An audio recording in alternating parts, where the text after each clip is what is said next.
이미 그 당시에 지금 탈당한 의원들이나 안철수 후보에 대해서 지금 유권자들이 깨달으시는 그 문제점을 저는 이미 그때 알고 있었으니까요.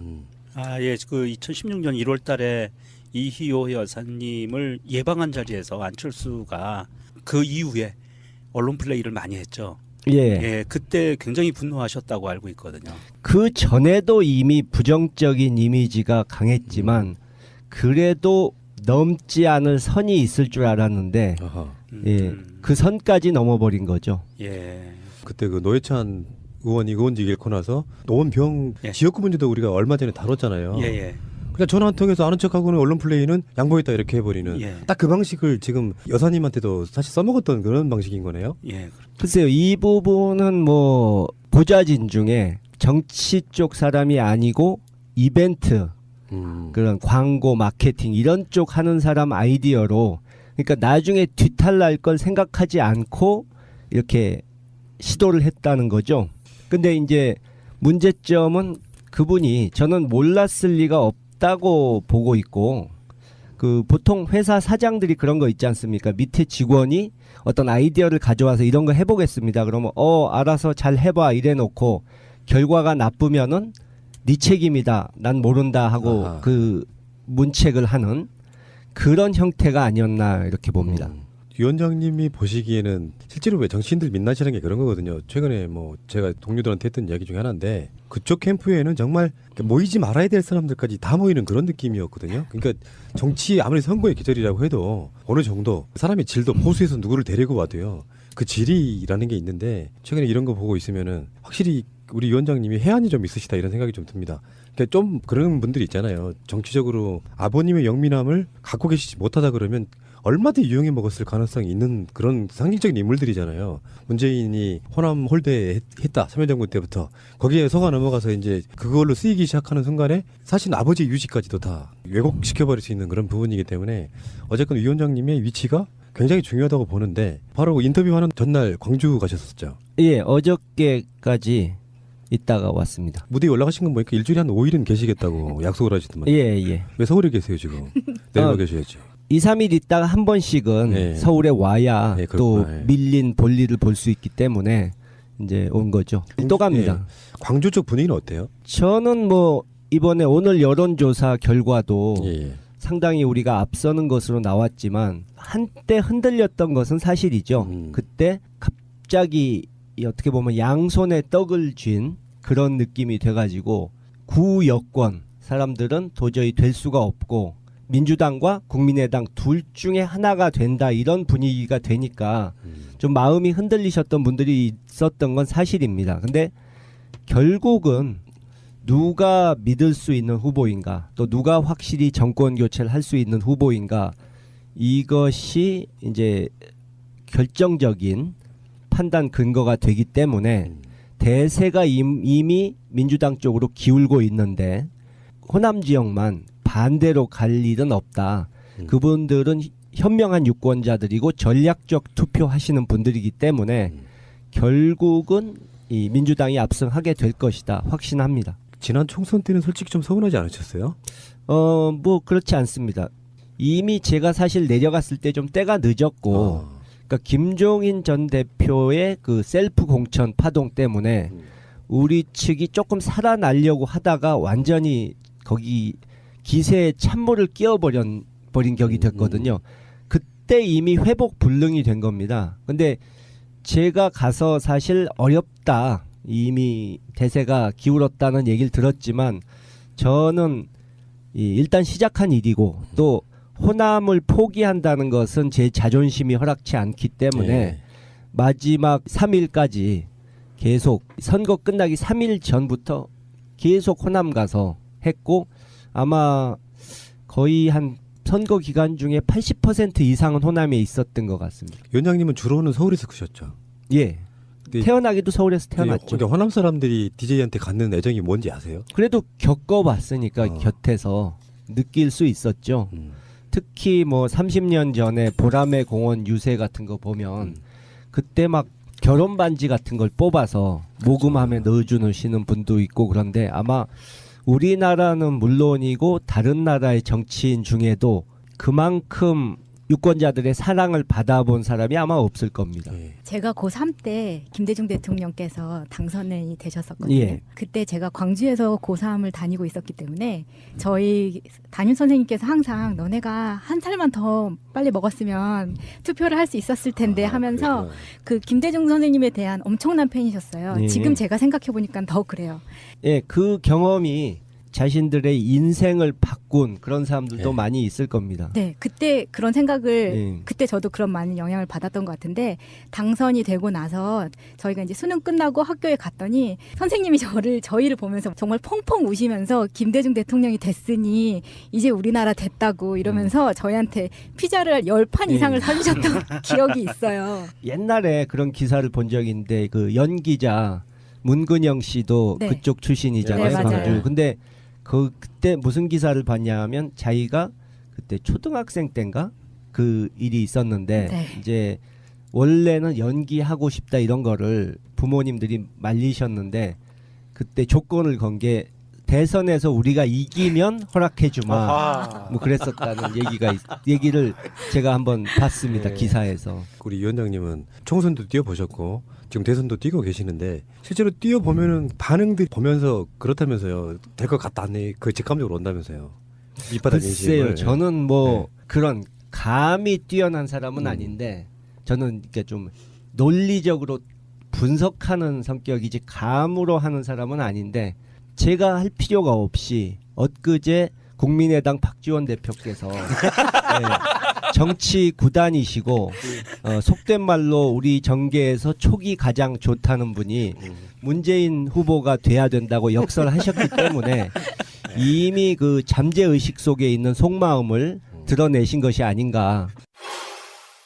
다시 한번 말씀드립니다. 문재인이 되어야 광주의 가치와 호남의 몫을 가져올 수 있습니다. 정확히 알아야 될 게 하나 있어요. 사람들 뭐 김대중 선상님 이렇게 일베들이 공격했었잖아요. 김영삼 전 대통령은 당시 총재 이런 걸로 직함이 있었고요. 김대중 대통령은 직함이 없는 상태로 굉장히 오랜 시간 동안 지하에 계셨기 때문에 부를 만한 호칭이 없었던 거예요. 그러니까 예, 뭐 선생님이라고 불렀던 거죠. 한 뭐 10여 년 네. 제도권 밖에 계셔야 했죠. 그렇다 보니까 이제 호칭이 선생님인데 그걸 비우는 정도로 사용을 했던 사람들이 꽤 있어가지고 그건 아니라는 말씀드리고 최근에 나오는 이야기들 중에 문재인 후보가 지금 뭔가 돼가고 있다는 느낌이 YS계의 김현철 씨도 지금 최근에 지지선언을 하셨고요. 김동용 김영삼 민주센터 이사장이래요. 요즘 최근에 직함은 예. 그분도 지금 지지선언을 하셨고요. 더군다나 동교동계 원로분들까지 지지선언을 하는 상황이더라고요. 예. 진정한 의미의 이제 국민통합형 대통령 후보가 되는 거 아닙니까? 이런 경우는 거의 없었지 않아요? 그렇죠. 네. 그리고 지금까지는 그래도 예상을 할 수 있었던 분들, 아는 분들, 여러분들이 아시는 분들이었는데 이제 좀 이 색다른 인물도 한두 분 또 나오시게 될 겁니다. 예. 국민통합위원장은 뭐 하는 자리입니까? 저 갑자기 궁금해졌어요. 지금 말씀하신 외부에 계신 분들을 이렇게 모셔오는 그런 것도 있고 각계각층 뭐 직능단체라든가 뭐 여러 가지 시민단체 이런 데서 그런 분들의 의견을 수렴하고 또 그분들 중에서 이렇게 우리 위원회에 모셔서 꼭 당원이 안 돼도 괜찮기 때문에 그렇게 모셔서 또 의견을 들을 수 있고 그렇게 하는 그런 역할을 하는 거죠. 굉장히 중요한 자리죠. 뭐 하기 나름이죠. 네. 제가 잘하면 중요한 자리가 되는 거고 못하면 그렇지 못하는 거고. 근데 지금 보는 그 세상이 어르신이 원하셨던 방향으로 가는 거는 맞잖아요. 그죠? 역시 그분이 생각하셨던 세상이 수구 기득권 세력에 의해서 그 사람들은 자기들이 궁지에 몰리고 할 말 없으면 이제 색깔론을 들고 나와서 또 이념을 가지고 국민을 갈라놓으려고 하지 않습니까? 그 세월호 참사 같은 것도 이념과는 아무 상관도 없는 일인데 그 유족들을 마치 반정부 세력 또 무슨 심지어 종북 좌파로까지 모는 그런 짓을 했는데 이제 그런 시대가 끝나가는 것이니까 그런 식의 그 저급한 정치에 많은 피해를 보셨던 저희 아버지께서 이제 바라셨던 세상이 오고 있는 것이죠. 때로는 뭐 호남홀대론 같은 게 지역 민심으로 먹혀서 총선 결과로 나타났다고도 하는데 실제로 아버님 또는 나아가서는 노무현 대통령까지 국민의당 방식의 분당과 저런 식의 정치를 이해하실까요? 용서하실까요? 글쎄요. 지금 호남 홀대, 푸대접 이런 거를 말씀하시니까 제가 요즘 계속 하는 얘기가 과연 누가 호남 홀대를 하고 푸대접을 하고 있는가. 이제 안철수 캠프에서 핵심 역할을 하는 분 중에 호남 출신 의원이 별로 없습니다. 다 과거에 4, 5년 이상 안철수 후보 곁에 있었던 사람들, 좀 호남 쪽과는 거리가 먼 정서 자체가 완전히 다른 사람들이고, 현재 보면 박지원 대표를 포함한 호남 의원들은 그냥 당신들 지역에 가서 거기만 지켜라, 현상 유지만 해라 하는 식이고, 실제로 국민의당 핵심에서 노리는 공약 목표는 보수층 쪽의 표를 노리는 것이거든요. 그러니까 호남에서 표는 잔뜩 받아가 놓고 호남 유권자들의 뜻에 거스르는, 반하는 그런 행동을 하는 것은 그거야말로 홀대고 푸대접이죠. 그렇죠. 그 증거로 볼 수 있는 것 중에 하나가 호남 유권자들께서는 지금 국민의당을 자신들이 만들어줬다 하는 자부심을 갖고 계신 분들이 많은데, 이번에 당명을 아예 벽보와 현수막에서 빼버리지 않았습니까? 근데 그것은 제가 보기에는 안철수 대표는 국민의당 자체에 별로 애착이 없고, 그러니까 민주당에서는 대통령 후보가 될 수 없으니까 당을 하나 만든 것뿐이고 일종의 사업가의 단기 프로젝트죠. 네. 그럼 국민의당이라는 당을 강조하지 않는 것은 어차피 40석밖에 안 되고 그것으로는 당을 운영할 수 없으니까 당선이 되는 경우에 다른 당들과 손을 잡고 할 수 또 있고, 아예 국민의당에서 탈당을 해가지고 나는 어느 정파의 대통령이 아니고 국민의 대통령이다 이러면서 자기가 대권을 쥐고 있다는 것을 무기로 이 정파 저 정파에서 사람들을 긁어 모을 수 있다는 그런 생각을 한다는 추측도 가능한 거죠. 제가 너무 분노했던 게 일부는 먹힐 수 있겠죠. 호남 홀대론 같은 게 사실 내용과 다른, 그래서 오죽했으면 이제 이쪽에 계시는 분들이 실제로 참여정부 때 호남 홀대했는지 한번 봐라 하고 이렇게 증거들이 막 나왔잖아요. 저는 그런 생각을 했거든요. 저 지금도 기억나요. 김대중 대통령 제 기억에 당선되고 처음으로 내려간 곳이 부산이었던 걸로 기억해요. 그 이유는 저쪽에도 인정받고 싶었단 말이에요. 사람 심리가. 노무현 대통령도 마찬가지잖아요. 노무현 대통령은 이제 대통령 경선 때부터 광주에서 치고 올라갔기 때문에 그분 자체는 광주가 맞는 대통령에 가깝다. 그래서 그분도 정반대로 참여정부 때 호남분들 굉장히 우대했던 게 저도 기억이 나는데, 말도 안 되는 마타도를 만들어가지고 총선을 이렇게 이겼단 말이에요. 3당 합당 때 우리들 얼마나 분노했는데요. 그래서 그렇게 고립되고 나서 조금씩 넓혀간 거 아니에요. 노무현 대통령 같은 꼬마 민주당 받아들이고 이렇게 하면서 다 전국화 되려고 하니까 분당해서 다시 호남으로 쪼개버리는 사람들은, 더군다나 정치적으로 이용해 먹는다고 하면은 DJ 김대중 대통령이 그 모습을 이렇게 보고 계신다면, 호남분들은 이제 어느 정도 김대중 대통령 자체가 정신적 지주니까 과연 호남 홀대에서 국민의당이 만들어진 건지, 정치적으로 이용해 먹기에 스스로 호남을 고립시켜버린 건지, 그 판단을 우리 호남분들이 해주셔야 된다고 보는 거죠. DJ 입장에서 혹시나 살아계셨다면 뭐라고 하셨을까요? 지금 상황을 보시고 뭐라고 하셨을지는 딱 단정적으로 말하기 어렵지만, 돌아가시기 직전에 이제 노무현 대통령 모셨던 분들, 또 아버지를 모셨던 분들을 몇 분 모아놓고 유언처럼, 그 당시에 야권이 굉장히 약해져 있었기 때문에 예. 단합해서, 그러니까 과거의 일에 연연하지 말고 단합해서 정권 교체를 꼭 이뤄가지고 이 수구 기득권 세력의 정권을 무너뜨려야 한다. 정권 교체를 해서 그동안에 그분의 업적이 훼손됐던 것을 다시 살려달라 하는 말씀을 남기고 가셨는데, 이제 와서 과거를 들춰가면서 상대를 공격하고 그분을 핍박했던 세력과도 손을 잡으려 한다는 것은 좀 김대중 정신을 계승한다고 표방하는 사람들이 할 수 있는 일은 아니죠.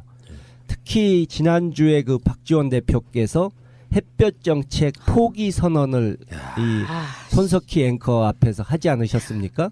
그것만 보더라도 김대중 정신과는 거리가 먼 것이죠. 정치 몰입해죠. 어떻게 햇빛 정책을 포기해요? 있지 않습니까? 밑에 직원이 어떤 아이디어를 가져와서 이런 거 해보겠습니다. 그러면 알아서 잘 해봐 이래놓고 결과가 나쁘면은 네 책임이다. 난 모른다 하고 아하. 그 문책을 하는 그런 형태가 아니었나 이렇게 봅니다. 위원장님이 보시기에는 실제로 왜 정치인들 민낯이라는 게 그런 거거든요. 최근에 뭐 제가 동료들한테 했던 이야기 중에 하나인데 그쪽 캠프에는 정말 모이지 말아야 될 사람들까지 다 모이는 그런 느낌이었거든요. 그러니까 정치 아무리 선거의 계절이라고 해도 어느 정도 사람의 질도 보수에서 누구를 데리고 와도요. 그 질이라는 게 있는데 최근에 이런 거 보고 있으면은 확실히 우리 위원장님이 해안이 좀 있으시다 이런 생각이 좀 듭니다. 그러니까 좀 그런 분들이 있잖아요. 정치적으로 아버님의 영민함을 갖고 계시지 못하다 그러면 얼마든지 이용해 먹었을 가능성이 있는 그런 상징적인 인물들이잖아요. 문재인이 호남 홀대 했다. 참여정부 때부터. 거기에 속아 넘어가서 이제 그걸로 쓰이기 시작하는 순간에 사실 아버지의 유지까지도 다 왜곡시켜버릴 수 있는 그런 부분이기 때문에 어쨌건 위원장님의 위치가 굉장히 중요하다고 보는데 바로 인터뷰하는 전날 광주 가셨었죠. 예, 어저께까지 있다가 왔습니다. 무대에 올라가신 건 보니까 일주일에 한 5일은 계시겠다고 약속을 하시더만. 예. 왜 서울에 계세요 지금? 내려가 계셔야죠. 2, 3일 있다가 한 번씩은 네. 서울에 와야 네, 또 그렇구나. 네. 밀린 볼일을 볼 수 있기 때문에 이미 그 당시에 지금 탈당한 의원들이나 안철수 후보에 대해서 지금 유권자들이 깨달으시는 그 문제점을 저는 이미 그때 알고 있었으니까요. 예, 그 2016년 1월달에 이희호 여사님을 예방한 자리에서 안철수가 그 이후에 언론 플레이를 많이 했죠. 예. 예, 그때 굉장히 분노하셨다고 알고 있거든요. 그 전에도 이미 부정적인 이미지가 강했지만 그래도 넘지 않을 선이 있을 줄 알았는데 아하. 예, 그 선까지 넘어버린 거죠. 예. 그때 그 노회찬 의원이 의원직 잃고 나서 노원병 예. 지역구 문제도 우리가 얼마 전에 다뤘잖아요. 예. 그냥 전화 한 통해서 아는 척하고는 언론 플레이는 양보했다 이렇게 해버리는 예. 딱 그 방식을 지금 여사님한테도 사실 써먹었던 그런 방식인 거네요. 예. 글쎄요, 이 부분은 뭐 보좌진 중에 정치 쪽 사람이 아니고 이벤트 그런 광고 마케팅 이런 쪽 하는 사람 아이디어로 그러니까 나중에 뒤탈날 걸 생각하지 않고 이렇게 시도를 했다는 거죠. 근데 이제 문제점은 그분이 저는 몰랐을 리가 없다고 보고 있고 그 보통 회사 사장들이 그런 거 때문에 이제 온 거죠. 또 갑니다. 광주 쪽 분위기는 어때요? 저는 뭐 이번에 오늘 여론조사 결과도 예. 상당히 우리가 앞서는 것으로 나왔지만 한때 흔들렸던 것은 사실이죠. 그때 갑자기 어떻게 보면 양손에 떡을 쥔 그런 느낌이 돼가지고 구여권 사람들은 도저히 될 수가 없고 민주당과 국민의당 둘 중에 하나가 된다 이런 분위기가 되니까 좀 마음이 흔들리셨던 분들이 있었던 건 사실입니다. 근데 결국은 누가 믿을 수 있는 후보인가 또 누가 확실히 정권 교체를 할 수 있는 후보인가 이것이 이제 결정적인 판단 근거가 되기 때문에 대세가 이미 민주당 쪽으로 기울고 있는데 호남 지역만 반대로 갈 일은 없다. 그분들은 현명한 유권자들이고 전략적 투표하시는 분들이기 때문에 결국은 이 민주당이 압승하게 될 것이다. 확신합니다. 지난 총선 때는 솔직히 좀 서운하지 않으셨어요? 뭐 그렇지 않습니다. 이미 제가 사실 내려갔을 때 좀 때가 늦었고 그러니까 김종인 전 대표의 그 셀프 공천 파동 때문에 우리 측이 조금 살아났. 항상 너네가 한 살만 더 빨리 먹었으면 투표를 할 수 있었을 텐데 하면서 그렇구나. 그 김대중 선생님에 대한 엄청난 팬이셨어요. 예. 지금 제가 생각해 보니까 더 그래요.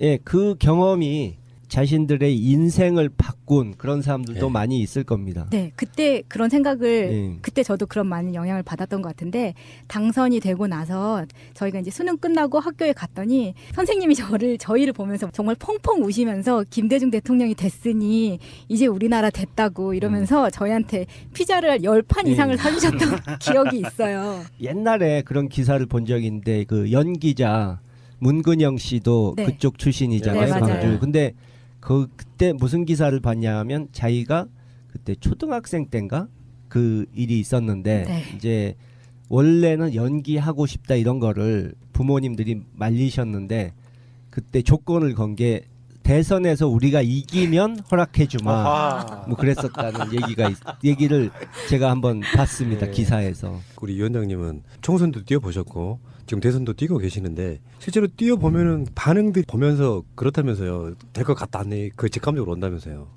밑바닥 글쎄요. 인식을. 저는 뭐 네. 그런 감이 뛰어난 사람은 아닌데 하려고 하다가 완전히 거기 기세에 찬물을 끼워버린 격이 됐거든요.